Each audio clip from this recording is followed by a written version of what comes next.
What's good, YouTube? It's your boy Lowkey OJ back with another video. So continuing with this, my GM tips and tricks on episode 3. Since we did point guards for the last episodes, I thought we might as well go and do shooting guards for the next, and then of course after that we're gonna do small forwards, and then power forwards, and then centers. So in the NBA right now, for shooting guard, it's one of the weaker positions in the NBA, especially for younger stars. So hopefully in the next couple of years, well, actually I wouldn't say it's the weakest position, because you still got guys like Devin Booker, Jimmy Butler, James Harden, but that's really it. If you guys can think of anybody else, just put it down in the comment section below. But just in terms of other than those guys, there's not really many guys that you look at and you say, wow, this guy could be a future star. But in this episode, we're going to be looking at which shooting guards that you can look at right now to get on your team. Basically, if you're running any team, you can get this player on your team, and it could be a solid 3-and-D player. Hit threes, play defense, good size, and he won't break the bank. So starting off at number 5, we're gonna go to the defending champions, the Golden State Warriors, and check out Jacob Evans. So the Golden State Warriors, they already have Klay Thompson playing as shooting guard, taking up most of the minutes, and they really don't have like a great supporting cast behind him. But for the guard positions, it's not that bad, because you got Sean Livingston and Andre Iguodala coming in behind, and then Alfonso McKinney, who's been playing really well for them this year, also comes from behind too. But Jacob Evans eventually gets some minutes too. And then 2K, if we look at Jacob Evans over here, if we look at him, we can see that he's not that great, but he's pretty solid with a 70 open shot 3, which is below average, but it'll do. Or 75 open shot 3, 70 shot contested, driving layup of 74, and standing of 74, free throw 76. So he's just a little bit below average, but he's only 21 years old, and it's not like he's terrible at anything. He's not great at anything. He's a decent defender, not great defender, which is what you want. And he's not a terrible athlete, and he's not a great athlete, but he has a potential of 81, which in the end, that would be a good starting and serviceable shooting guard to have on your team, no matter if you're building a contender, or you're making a rebuild, or you're just trying to buy for a player to help you now. Jacob Evans would be a pretty good pick for just basically 2 stars, as you can see over here. He's only 1.5 star, and like a Daniel Tice and PJ Dozier for him, it's a pretty good trade-off in my opinion. Well, depends on what position needs you need, right? But like Samuel Ojale and Robert Williams for Jacob Evans and Kevin Looney, that's a decent trade. Moving on to number 4 on the list, we're gonna go to the Portland Trail Blazers. Now, the Portland Trail Blazers, they have some pretty good young pieces, if I'm being honest. Like on point guard, if you haven't seen my last videos, check it out. Look at Anthony Simmons, I won't spoil it, just check out the video, leave your comments down below. But on this one, since we're doing shooting guards, we're gonna look at Gary Trent Jr. Now, Gary Trent Jr. would have been a lot higher if his potential would have been a lot higher. But even just looking right now, he's 6'6". He's only 19 years old, so he's 2 years younger than Jacob Evans, and makes way less money than him. Has a better overall game, can shoot pretty decent, as you can see, all 70s, and then his threes, an open shot 3 of 81, and then a contested of 77. Shot IQ, it's not the greatest, but free throw's not the greatest either. But the great thing about him is, if we go all the way down here and we look at his athleticism, as you can see, he's an athletic guy. He's an athletic young guy who can shoot, and with that, he has a potential of 80 overall. So he can actually you can build him up to be like a CJ McCollum type player if you do the player development right, which in the future episodes I'll get into and show it to you guys. But that's enough on Gary Evans, Gary Trent Jr. We're just gonna look at his trade value real quick, what it's gonna take to get somebody like him. And in this case, Robert Williams for Gary Trent Jr. Robert Williams is a good power forward, potential of like 77 or something like that. He's only 20 years old, but in this case, you're running away with the trade where you're getting a potential star in Gary Trent Jr. to a serviceable role player in Robert Williams, or like a role player, 2 role players for a potential star here, or just role players for, again, a potential star. So if you're looking to build with an athletic shooting guard, who you could turn into a defender or just a spot up shooter, or even your main offensive player if you're building like a team around like Mo Bamba or something like that.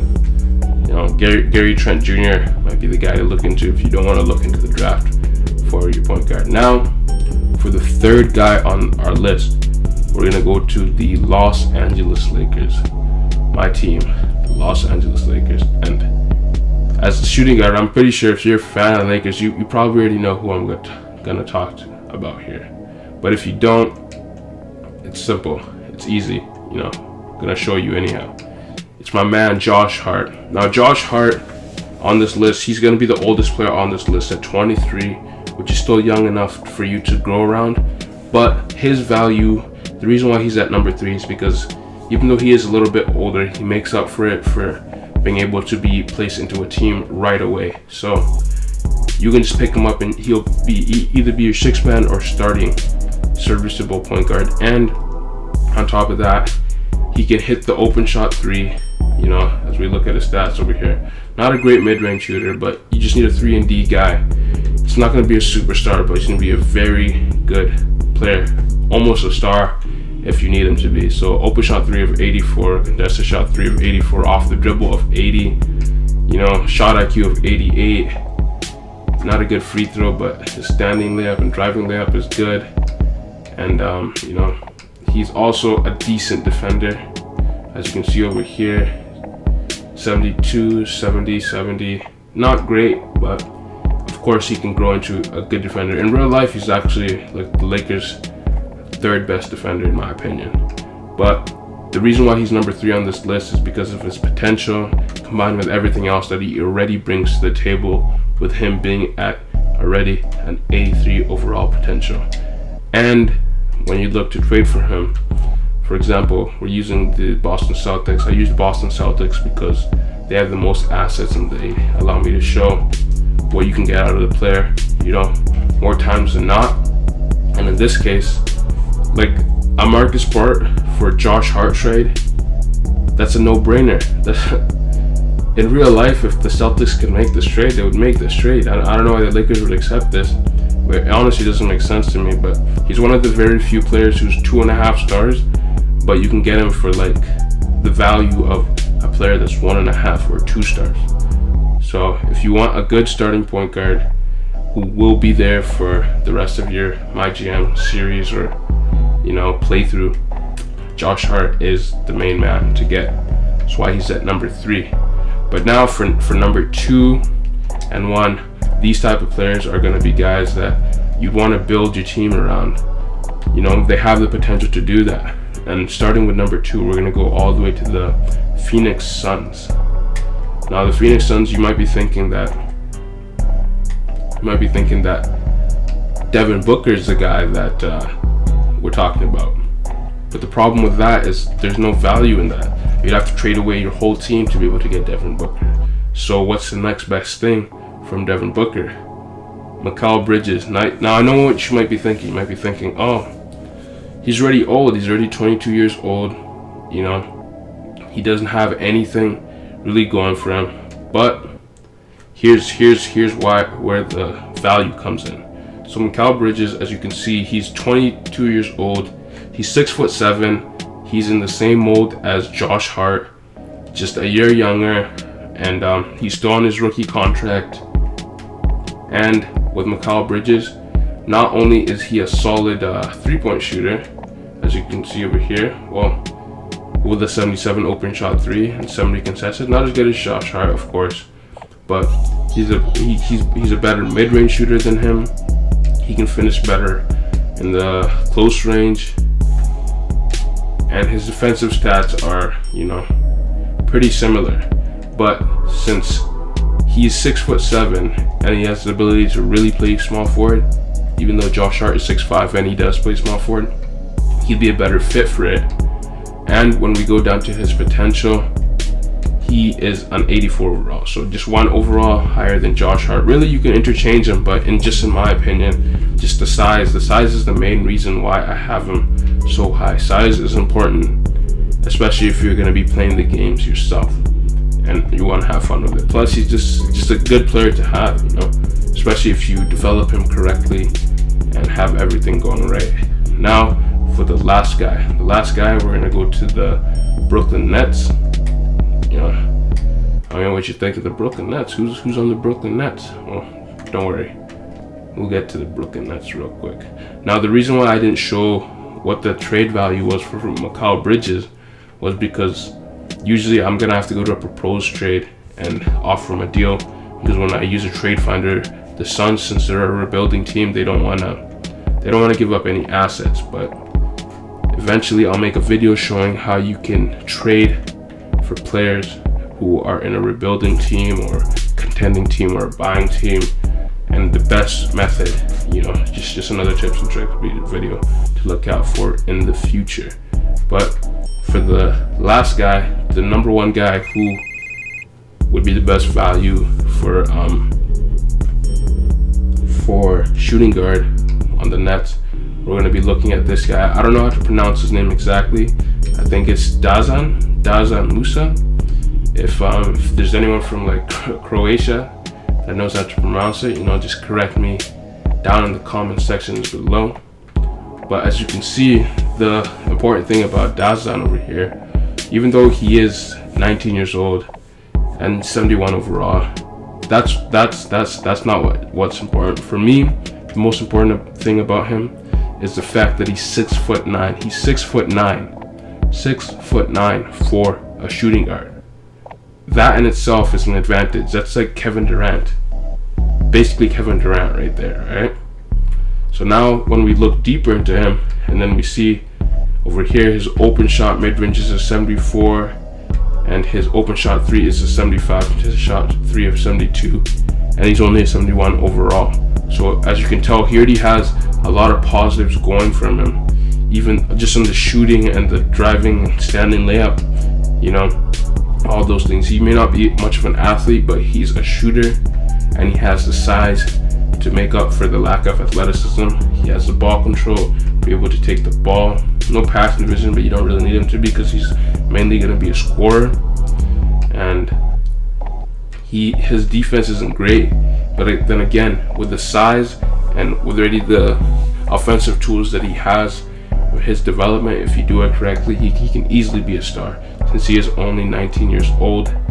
And if we look over here and we see his potential, it says an 83, so it's 1 lower than Mikal Bridges, but he is 19 and he has 2 inches on Mikal Bridges, and he has better ball handling, and honestly, in my opinion, he has a better release in the game. So that's why I have him as number 1 for the trade value. Now at the end of this video, I'm going to show you why he's so highly valued, because I'll show you like a little bit into a future video which I'll make on how to trade with rebuilding teams. But right now, let's just recap back on which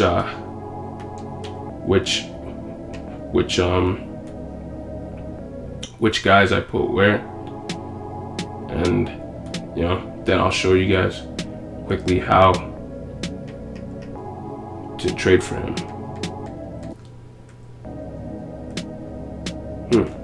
Okay. So just a quick reminder over here. So number 5 we had Jacob Evans. Number 4 we had Gary Trent Jr. Number 3 we had Josh Hart. Number 4 we had Mikal Bridges, and number 5 we had Dazan Musa. So now we're gonna just quickly propose a trade for Dazan Musa. Actually, first I guess I'll show you guys. So I showed you guys that, you know, this isn't a fake video. I'm not making things up. So we'll just go to the Nets real quick, and then we'll see what they want for him, right?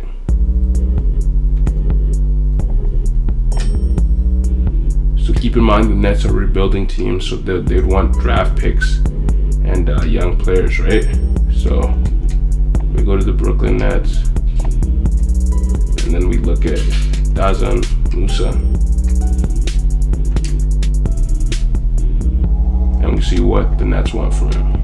So they want Jaylen Brown and Jabari Bird. Now, of course, we're not going to do that deal. That doesn't make sense for us. Why would we trade a younger player who has more potential and is already better for a younger player who doesn't have as much potential and isn't better at the moment? So now we're just gonna go over here, propose a trade, you know, get him into the lineup, and then we're gonna make some magic happen. We're gonna get him for value. We're gonna get him for what he would be worth.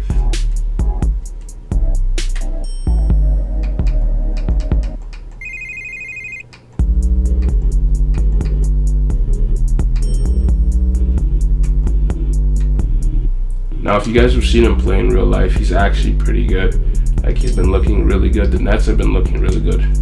Maybe Caris LeVert going down was a blessing in disguise, because before he wouldn't be getting any playing time, if I'm being honest. But here we're just gonna give up like maybe Daniel Theis. Okay, maybe not Daniel Theis, but we'll add a pick. Since the Celtics are gonna make the playoffs, their 19th pick is basically useless. And Daniel Theis seems like the Nets don't value him that much, so we'll add another player that they'll value a little bit more, maybe. They already have a center, so not gonna be much value there. But Samuel Ojeleye don't value either. No problem. We would just put Robert Williams, a good player, but not as good as Dazan, of course. And then we'll just add a second round pick just for good measure, and that should do it. That should be enough to trade for Dazan. And of course, there you go, guys. So in a future video, I'll be making another video on the tips and tricks on how to make this type of thing happen for rebuilding teams. As you can see, they wanted Jaylen Brown, but of course I didn't want to give up so much for so little. And yeah, if you liked the video and you'd like to see that next video coming up, make sure to subscribe, hit that like button. Other than that, thanks for watching the video, and I'll see you guys in the next video.